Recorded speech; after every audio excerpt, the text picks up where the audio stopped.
ortaya çıxarmışıq və inanın ki, buna böyük zamanlar sərf eləmişik ki, insan necə öyrənə bilər.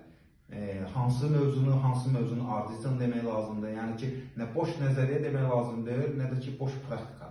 Ona görə mən alqışlayıram həmin kursa gəlmək istəyənləri, öz peşəsinə hörmət edib, zaman ayıranır, maddi cəhətdən təbii ki, xərcləri çıxır və inandırım ki, bəhrəsini görəcəklər. Çünki bizim sahə çox geniş sahədir, əvvəldə qeyd elədiyim kimi, bu sahədə hər gün inkişaf var və biz inkişafla ayaqlaşmalıyıq. Əgər yaxşı mütəxəssis olmaq istəyiriksə, biz biliyimizə önəm verməliyik. Bəli, çox sağ olun, Müzəffər müəllim. Siz sağ olun.